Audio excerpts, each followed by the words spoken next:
Hi, friends. The podcast will be on in just a second, but first, I wanted to share something exciting and kind of crazy. Okay, Thanksgiving is 60 days away. Can you believe it? I am this year's gone so fast. I'm just kind of shocked by it all.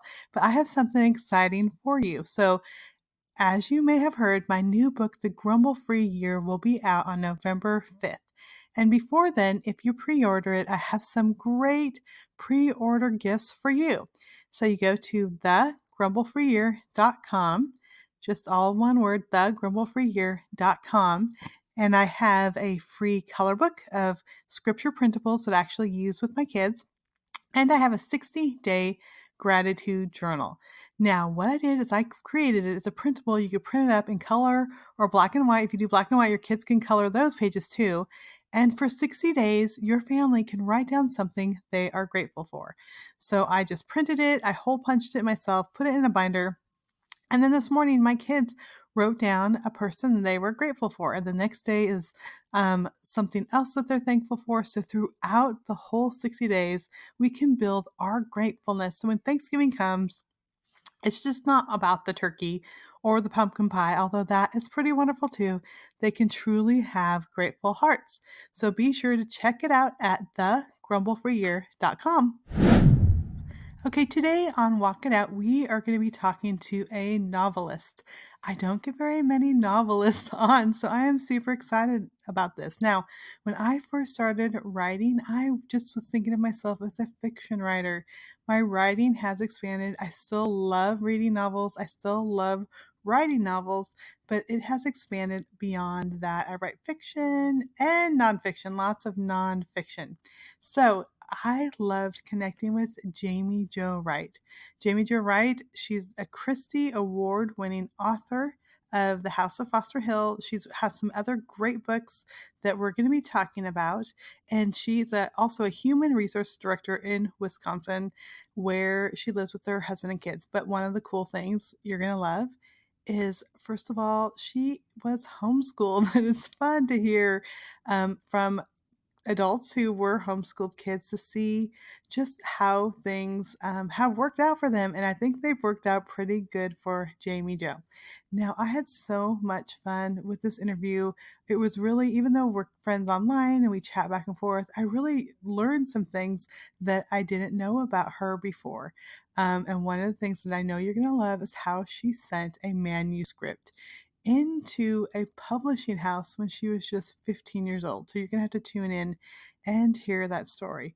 But mostly, I just love how she shares her heart through the pages of a story and how she's able to share about God's goodness through novels. And I just know you're going to enjoy this time with Jaime Jo.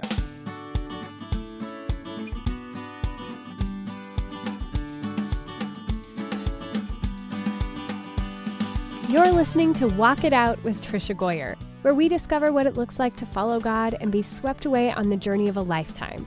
Author of over 70 books, mom of 10, yes, 10, homeschooler and speaker, Trisha Goyer will explore what radical obedience to God's word looks like. It's time to hear from God lovers who've dared to say yes.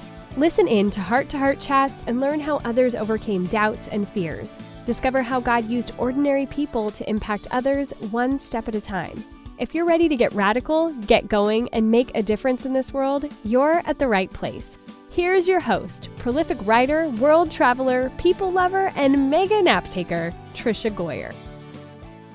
Well, friends, welcome to Walk It Out. And I just love chatting with a friend, and you guys just get to listen in. And I'm excited to talk with my friend, Jaime Jo Wright. So welcome, Jaime. Hi, how are you? I'm doing good. I know this is going to be an amazing interview because we've had so much trouble getting it recorded. Yes, we're it's been here, an adventure. and we're doing it. Yes. For those who may not be familiar with you, just tell us a little bit about yourself. I am a multi-published author. I've written a couple novellas for Barbour Publishing, and I have 3 books out right now under Bethany House Publishing with a 4th on the way. And I'm a mom of 2 little ones, and I work a full-time job as a director of HR. And in my spare time, I drink a lot of coffee. Okay. So you're writing books, you're a director of HR and a mommy and all Uh-huh. this stuff going on. So people are wondering like, Jamie, Joe, how do you do this? Well, the spare time drinking lots of coffee. No, Yeah, exactly. it's honestly, I have a very, very supportive husband who's very um, encouraging and willing to help out with the kids a lot. And my job is fairly flexible in that I can work from home some too. So, but a lot of it's just prioritizing life and building a routine and making those sacrifices to not, binge watch Netflix for 4 hours a night and Yeah, all the fun all stuff. the, yeah, all the fun stuff you can cut out. So, So when did you first like think about becoming a writer? oh man, I wanted to be a writer since I was in early grade school. I always loved writing. I was homeschooled, and my mom would, give me notebooks with little pictures from magazine articles cut out and say, write a story to go with this picture. Or she'd give me a line that says, the story opener, and then I'm supposed to, take the story from there. And that was from my creative writing class. So from there on, it was just always stories, stories, stories with me.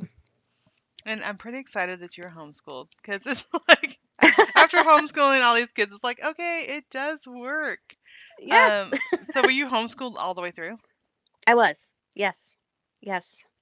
My brother went to public school for 3 years, and there were some conflicts there. And that was right back in the day. Well, my mom says it's back in the days when the only person who knew what homeschooling was Dr. James Dobson. Yeah. She calls it the pioneer days of homeschooling.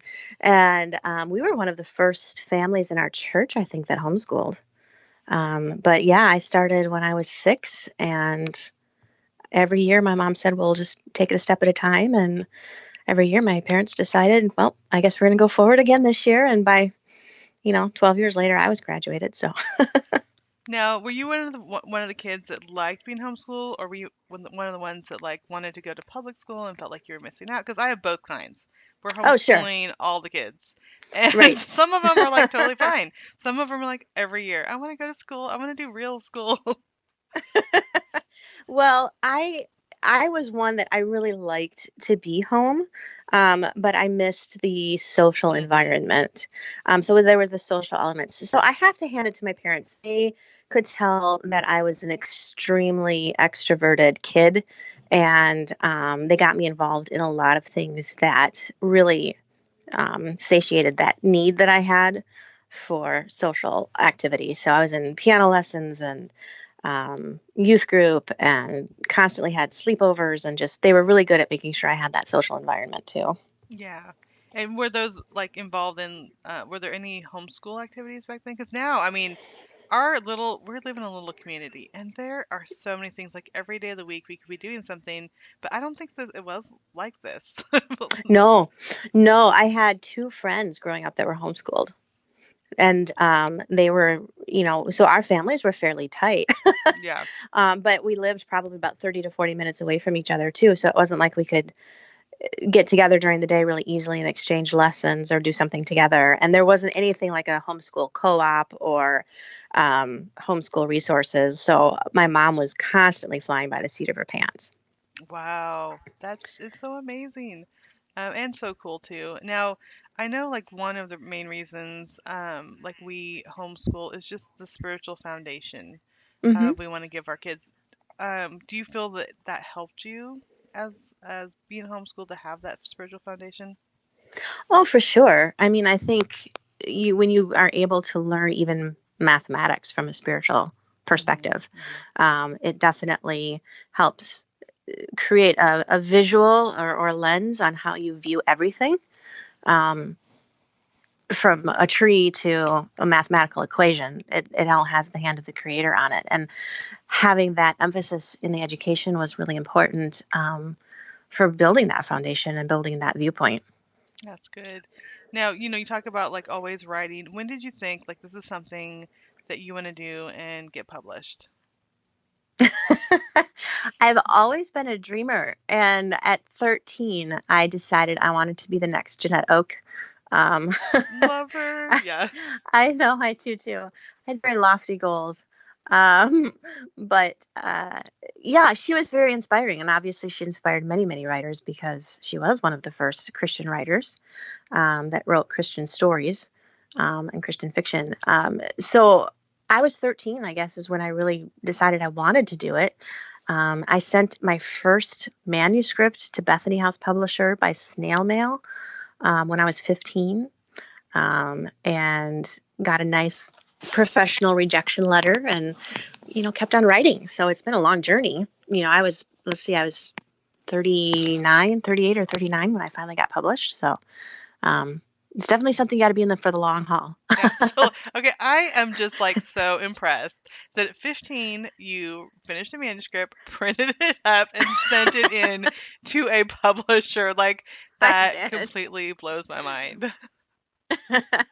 It was kind of a full circle moment too when Bethany House finally offered me a contract for my books. I'm like, yes. Did you tell them that you sent? I did. Yeah, they thought that was hilarious. In fact, they've tried to a couple of people there have tried to figure out who the editor might have been, because I forgot the editor's name and I can't find the letter anywhere. But she had actually written me a personal letter on back, and she said, we don't usually get manuscripts from young people. So she said, I took the time to actually read it. And she says, it's good. You need a lot of work. And basically reading between the lines, it was okay, keep writing, honey, and call me in 10 years. That is so sweet. I love that but it was so sweet. much. It was great. It was great. So, and honestly, I look at that as a pivotal moment, though, because editors do have a lot of power to crush a person's dreams to a degree. And she did such a good job of handling a young person who obviously has a dream, but is obviously very, very far from ready for it. And her words were challenging, but they were also very encouraging. And I wish I could remember her name, because I credit her so much for not crushing my spirit or my drive. Yeah, that is so cool. Okay, so did you, did you go on to college, or how did that, what did you do? Well, yeah, no, I didn't. Yeah, me either. Me neither. I fully intended to. I was one of those people that I wanted to get married. My dad always says I wanted kids, and I said, no, I just want to get married. And then, so I couldn't figure out what I wanted to do for a living as far as a career. And so college was something that I thought I'd definitely go into. But I needed to figure out what I wanted to do first. And I finally figured it out. I had it all planned. I was getting the applications ready. And then my husband walked through the door, and that one kind of changed the course of my life. So, but that's okay. Yeah, I mean, and I feel the same way. And I think also too, and I tell people all the time, like I was 22, pregnant with my third, when I started writing, went to my first writers conference. I mean, and they were, like you said, like the editor, everyone was so gracious. Like looking back now, yes, I'm like, yes, dude, I was 22 and pregnant with my third baby, and people were sitting down and helping me with my manuscript and encouraging me. And I don't think there's any place else other than the Christian writing industry that just will, like you said, not crush someone's dreams, that will just encourage them and help them and guide them. And I went home and wrote, and came back the next year and had more stuff to show them. And I think it's so just awesome. So amazing. Yeah. The Christian writers community is really phenomenal. It's not a competition. And that's what's so cool for me. It's just every writer that I've come into contact with is seeking ways to help you, help further your career. And I love that. I love that it's a servant attitude. I love that. Okay, so fast forward, we have hubby, and then kids come along. So was it when you had little kids that you really sat down and started working on these books, or did you keep writing like the whole time? When I first got married, I kind of put it on the back shelf, and I didn't really do a whole lot with it. And I dabbled here and there, but kind of put it out of my mind. But then we had been married about 9 years before we decided to try and have kids. And I went through a series of miscarriages. And it was during that period that I started writing, just kind of as an outlet to escape, so to say. Yeah. And I also happened to do something that I never do ever, but I wrote a fan letter actually fan email to Colleen Coble. And I loved her book. I just absolutely loved it. And her email address was in the back inviting fan mail. I'm like, well, you asked for it, so I'm sending you one. And I don't know if you ask her today whether she regrets that or not, but we actually connected somehow. I don't even really remember. She emailed back, and by the time I was at my 4th pregnancy, then we had exchanged phone numbers. And the night that I was experiencing what I believed was my 4th miscarriage was the very first night I ever talked to her in person. And she called me because I must have sent her an email or something. And she was like, where are you? What are you doing? Well, I'm home alone. And she coached me through that medical emergency, basically. And then she called her writer friends. She said, I'm going to call my friend Diane Hunt and Denise Hunter, and we're going to be praying for you. Call me when you're back from the hospital. Let me know how the baby is. And I'm like, well, the baby's gone. I can tell you that. And we got to the hospital and we did the ultrasound, and there was a very strong heartbeat. And so my body had all the signs of a miscarriage, but the baby was fine. And so went on to have my daughter. And she and Colleen just met this year, actually, for the first time. So it was really neat to see them come together. I saw that photo on Facebook, and I didn't know the story behind it. I'm so glad now that I got to hear the story behind it. Yep. I always say that Chloe's my little writer baby, because all the writers prayed her into life. Oh, I love that so much. Yeah, I was at a conference once when another writer friend too thought she was having a miscarriage, and I just remember gathering right there and just praying for her, and she ended up going on and having her baby. And, that's so awesome. Yeah, so that's so cool. Yeah, I went to my first writers conference when I was 6 months pregnant with my daughter, and I have a picture of Colleen and Diane Hunt and Denise and everybody with their hands on my big belly. Everybody all happy because my baby was coming, so that was cool. I love that. So, here God was like surrounding you with writers, and then here's this new little baby. I mean, there's just, so much joy, and he could have done it anyway, but I love that he just wrapped them around you and just brought them into your life and made them a part of the story. Yeah, it really is a part of the story. And it's renewal. I mean, I think everybody has, to one degree or another, their own story of renewed hope. And I was thinking the other day as I was reading biographies, and I like to read biographies and memoirs, the ones that are from a godly perspective or people that have had a relationship with the Lord, there's always hope, always for that renewal. So regardless of the tragedy or the tragicness of things that they experience in life, God always pulls through, and he always takes something dark and he has that rainbow at the end, and that just beautiful family that you come out with, and you look back and you're like, wow, this is so much bigger than what I can see. Yeah, that is so awesome. And now you have 2. I do, yes, a little girl and a little boy. Oh, I love that. And the books. And the books. And the job. Yes. And the husband. And the job. And the husband. And the cats. I have the cats, too. Oh, yeah. I do see pictures of the cats, too. I know. I'm definitely the old cat lady, so when I'm old, I'll have lots of cats. Oh, I love that. Okay, so I want to hear more, because there are so many genres. Did you always want to write, like, the suspense and the mysteries, or did you have other things that you had worked on along the way? Yeah, no, I was never intending to write mystery and suspense. I loved it. I grew up devouring any mystery book I could read, like every Nancy Drew book. Every oh my God! Okay, book. That was me. Nancy Drew was like the yes, best. yes. Or even Encyclopedia Brown. Yes. And side note, I went to our library's book sale a couple years ago, and they were selling all the Nancy Drew copies from when I was a kid, the hardback ones with the old classic covers. I bought them out. I was like, nope, they're mine. They're mine. They've been mine since I was 10. You can't take them away. Library card number in the front? Remember yeah. We used to actually have to write in the number in our library card? Yep. None of those digital scanner things. No way. That's really aging ourselves. But yeah, I know we should probably stop. But yeah, so I loved mystery and everything like that, but I never thought that I could write it. And I was a voracious reader of historical romance as well.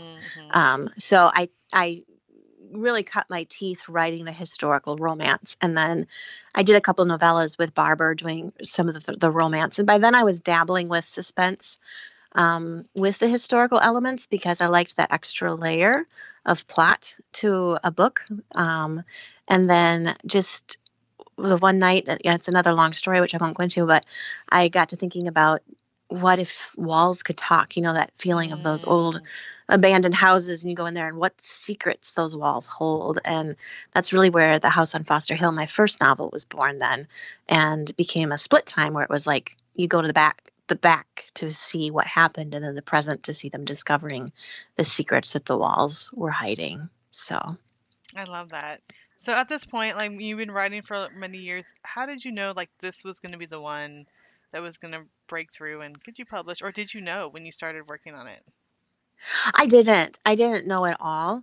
I just knew that I wanted to keep writing. At that point in time, I was doing the historical romances through Barbour, and I was just so thankful to have the opportunity to work with them. They're a great publishing company, and it was just such a blessing to write the short stories and be part of collections with other writers.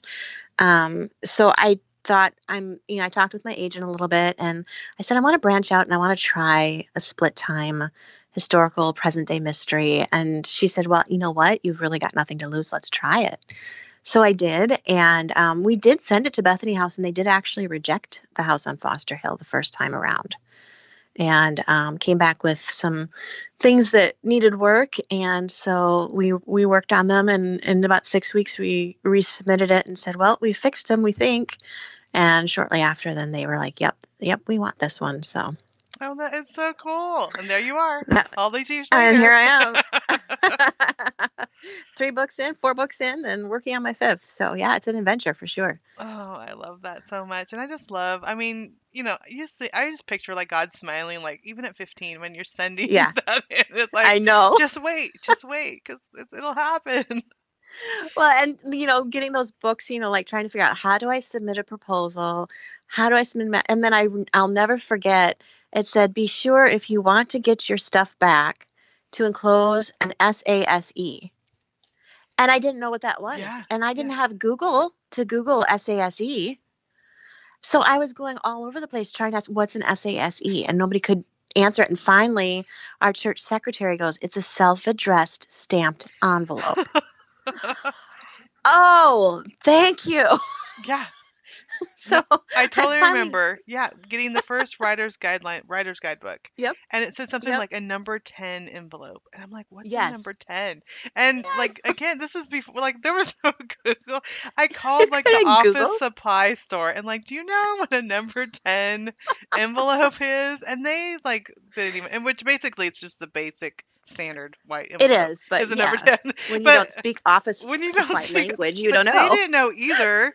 And so I think I even sent like, I don't know. I don't know. I cannot remember how I finally figured out that's what it was. But I'm like, well, they just are sending a piece of paper back. I think this will be a fine size. And it was. And I found out later that it was but I know you get into this jargon talk and you're like, I don't know what that means. Right. I know. And how we survived before Google and Siri, I have no idea. I don't even know. I don't even know how we did all this. We were at the library a lot. The library was a lifesaver. Oh. And all the index cards, thumbing through the index cards. Yeah. Oh my goodness. Yeah. And the microfiche machines. Okay. Now I'm really. Yes. Oh yeah. Okay. So I want to talk about The Curse of Misty Wafer. Yes. I would just love to don't tell us too much because novels. I mean, you don't, sometimes I don't even want to read the back cover copy, but just in general, what is the premise of The Curse of Misty Wafer? The Curse of Misty Wafer has a lot to do with the concept of generational curses, where one person's choice from years and years can many years later still be affecting their descendants. And so it's a little bit of a ghost story without giving too much away. It's not dabbling in the paranormal, so you don't have to worry about that. But it's about the legend of a ghost that haunts the woods and her story as it relates to the old abandoned mental asylum that was in the area. And it really dives into how people who weren't quote, normal, unquote, were ostracized from society.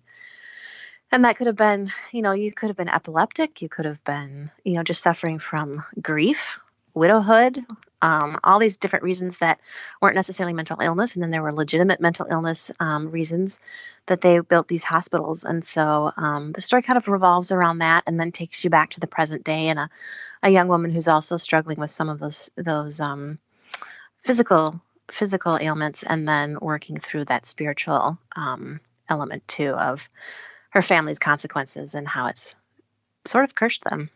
Wow, this is something. I mean, I know I got the audiobook. I haven't listened yet, but even my teen daughters, they are so intrigued by the different, and if there's anything that even looks like a ghost story, they're going to be all over that, which I love that. But I love that in Christian fiction that the spiritual element comes through, that it does dig deeper than something that they would pick up that would just kind of make them scared or curious or whatever. Right. That there is that underlying spiritual element. Right. And I'm the same way. I love a good ghost story is fun, and I know that can be a little bit of a controversial line sometimes to walk based on belief systems, but it's neat to see how really the essence of what I picture a ghost in my brain really is the legacy of the people who have gone before us, not necessarily their actual spirits. Yeah. It's the footprints that they have left behind, and it affects us years later. I asked my mom the other day, Mom, why am I putting chocolate chips in the freezer? And she goes, well, that's where you put them. And I said, why? I don't eat them frozen. I take them out and thaw them like a piece of meat. And she goes, well, I don't know. So she checked with her mom, and her mom was like, well, back in the Depression, we only had the ice box and the chips would have melted. So we had to put them in the ice box. Oh, wow. And so all these years later, I'm putting my chocolate chips in the freezer because I think that's where they're supposed to be stored. Yeah. And we don't need to do that anymore. But that was what they did back in the Depression era. And so, I mean, that's a very simple explanation, but that's how people's habits and choices and words and lives trickle down years later and really, really affect people's futures. So, yeah. So, okay. So I'm going to tell you a little bit of my family history since we're getting into this. So I didn't know my biological dad until I met him when I was 28. So I didn't know him at all growing up. And my mom and my grandma became Christians when I was around second grade. So then we were going to church and all that. And then later, after my wayward years, became a Christian and a writer and just, adopting kids, and my daughter's a missionary, just so passionate in all these areas. Well, once I met my biological dad, I met my grandpa, and from him received this family history where he was a church planter, and he was born to missionaries who were born to missionaries who were born to missionaries who was born to pastors. And there's the spiritual heritage. Like, I didn't grow up with him, but there's the spiritual heritage, and so now I'm on Ancestry, and like it just goes back. And I cannot tell you 20, 30, pastors and missionaries and this and that, and I'm like, I had no idea. Like, when I was a little kid, no one in my family was a Christian, and yet, like, look what God did and where he led me. And then my daughter's a missionary, and I just know that, like, this is a generational thing, even though I had no idea, and I didn't even know my biological family until much, much later, when I was already down that path of being a Christian writer. And there's writers in the family. I mean, there's all this stuff, and it's what in the world? Like, how does this even happen? So I do think that, for the good or the bad, sometimes too, there are those generational things that, even if we're not raised in that environment, do change us. Correct. Well, it is, and it's interesting too. And you mentioned that, and I have my own story, but I was adopted as well, and I was in foster care for a couple weeks after I was born, and then my parents adopted me. But even with that, it makes me wonder sometimes about my birth family. I've never really pursued finding them, but the reason my parents were the ones that were assigned the adoption was because my birth family requested that I be placed with a Baptist home. And my parents were way down on the list, but they were the only Baptists on the list. Wow. And so they were the ones that were called because they were the only Baptists on the list, and said, we have a little girl for you. Would you like her? She's going to be a couple weeks old. And they're like, well, yes. And that changes the course of my life, but it makes you wonder what was it that made them specify Baptist? I mean, I Mm-hmm. assume that was their denomination at the time, but, were they concerned about the spiritual welfare? Were they concerned about that legacy enough to make that a specification, And again, all those things that you do affect, children's lives. I could have been placed in a completely different home, in a Mm-hmm. completely different environment. And the house on Foster Hill may never have been born. It may never have been written. Yeah. And so it's Wow. just interesting. It shows the hands of God. Yeah. I mean, the ultimate author writing and penning a story is our life, and it's neat. Oh, that is so amazing. I just love that. And I just love, I mean, the more I get to know you, I'm like, oh my gosh, your story connects with mine like so much. And the kids and this and that. So I just love how Yeah, God yeah. does that and how he uses us and how he has good plans for us. Even He really with does. with our kids now, I mean, we adopted one as a newborn and then others, I mean, one was 15 when she came to our home. It's just all these different ages. Sure. But just Yep. know that God designed that they are supposed to be part of our family and that Oh, for sure. somehow our home is what they need for their futures. Yes. Yes. Yep.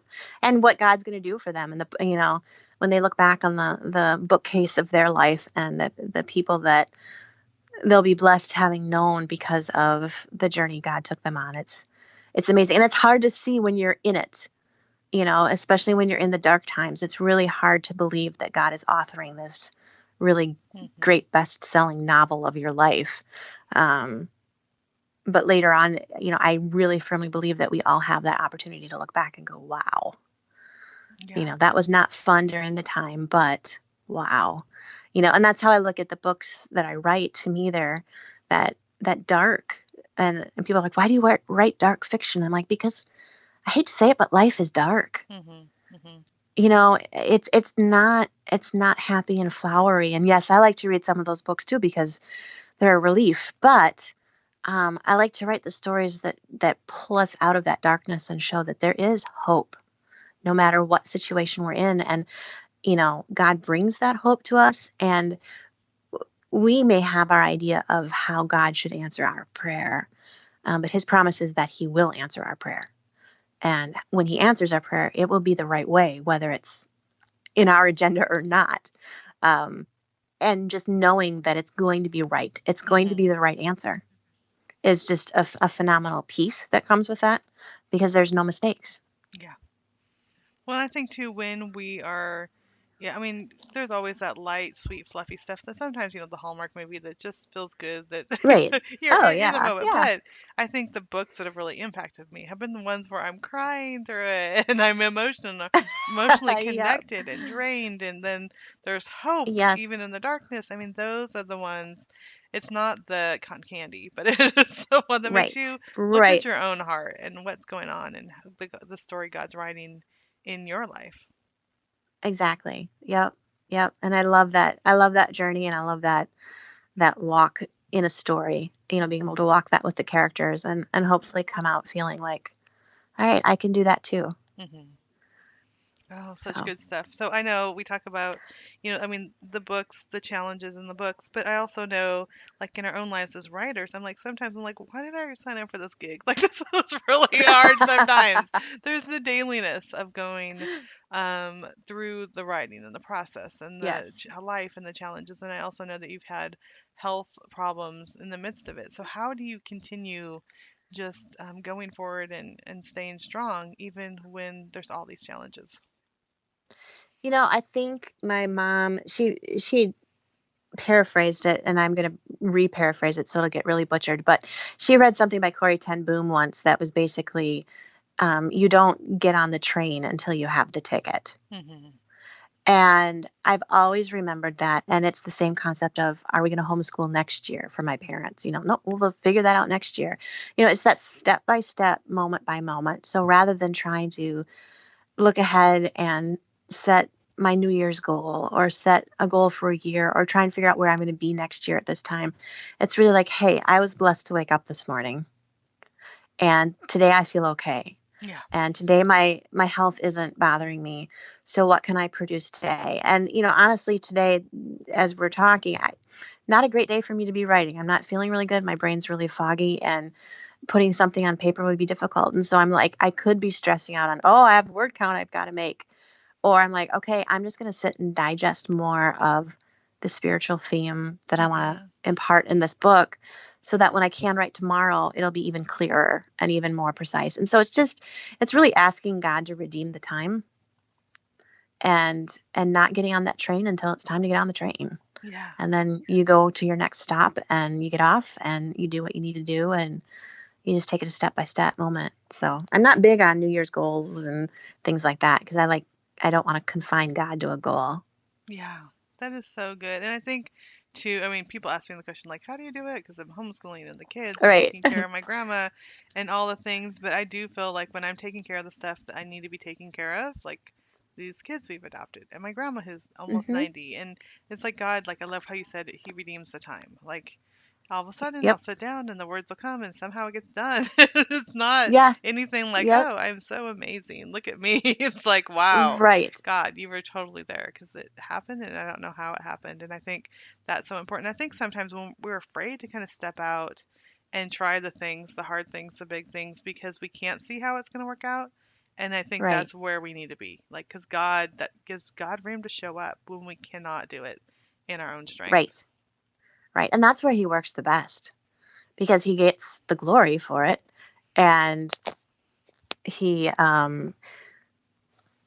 can just work without being confined by our borders and our ideas and our stipulations. So Yeah, that is so good. Yeah, one of the books that I have releasing this fall, it is called The Grumble for a Year, and it was like our family is going to go without grumbling for a year. Which, first of all, that's a huge enough challenge. And I, wrote this outline of all the activities we're going to do to help us not grumble. None of those things worked. Like all my ideas did not work. But in the course of the year, you're talking about like no New Year's resolutions. I had this. It wasn't really resolutions, but I had my outline for my book because it was like, Mm-hmm. we were going to do all these things. And in the midst of it, there was family problems. And then my grandma ended up breaking her back, and I became her first full-time Oh, caregiver. Like all these things that I never thought. But through the process, we learned about true gratitude, and we learned about coming right. together as families. Like, okay, God, like my ideas Mm-hmm. would have been so much easier if you would just help me to like do these crafts with the kids that teach us not to grumble. Crafts are a lot easier, Lord. Can we do Than a popsicle broken sticks back. next Yeah, time? exactly. The broken back thing, that was really hard. That would not be Um, easy, no. yeah, but we can never figure those things out. And life is always harder than we hope, but God is always more Right. amazing than, we kind of expect sometimes. It's like, wow, Oh, look at exactly. you. You did that. Yep.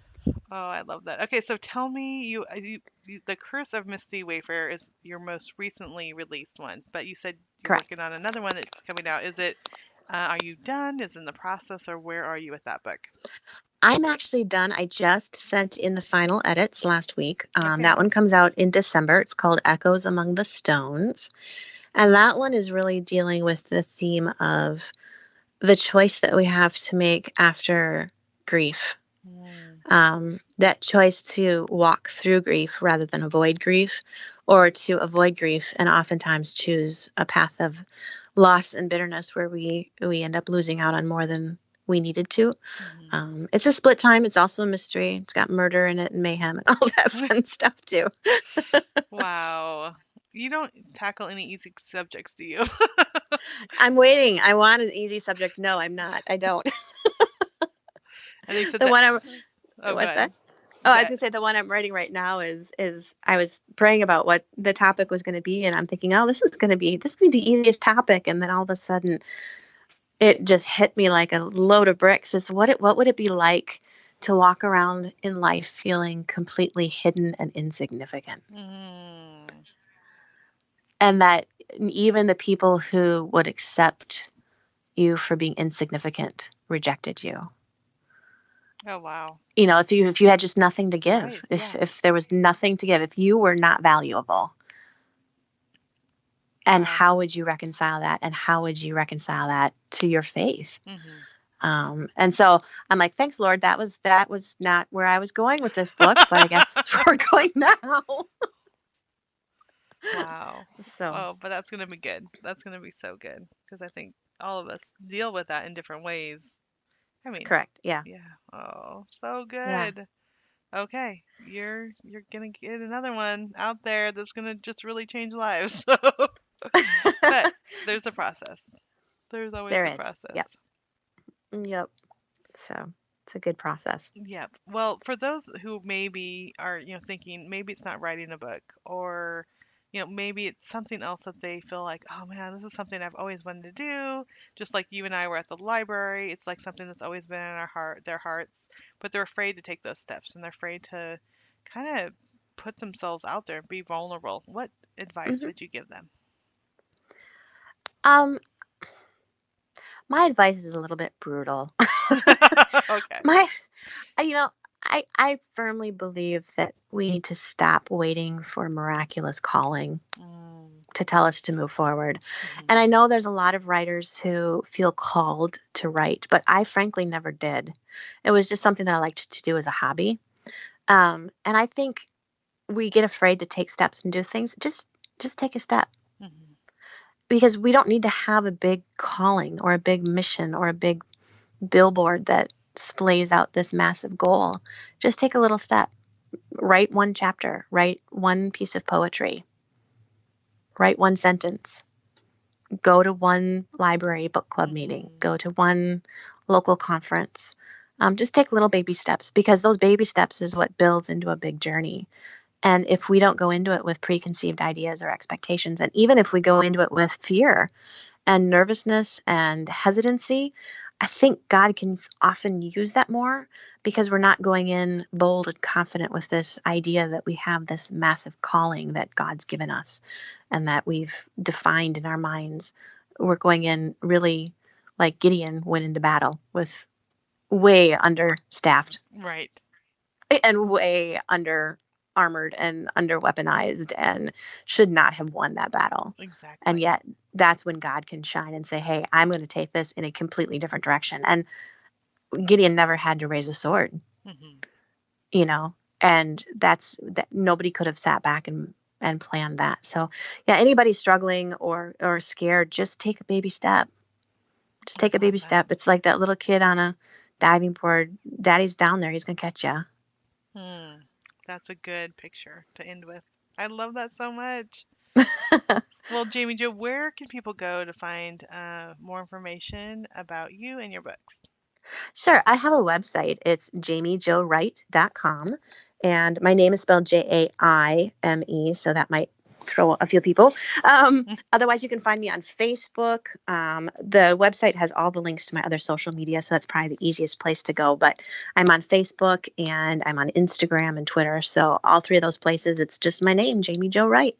Well, thank you, and thank you so much for being here today. Thanks, Trisha. That was so fun chatting with Jamie Jo. I just love hearing her heart. I love hearing how God has used her, and I just know that He's going to continue to use her. And just the challenges of working full time, taking care of kids, and then writing fiction. I just think it's so inspiring that she really is using her God given gifts and that He had those planned for her even before she was born. Now, today's Walk It Out verse is Ephesians 2:10, which says, "For we are God's handiwork, created in Christ Jesus to do good works which God prepared in advance for us to do."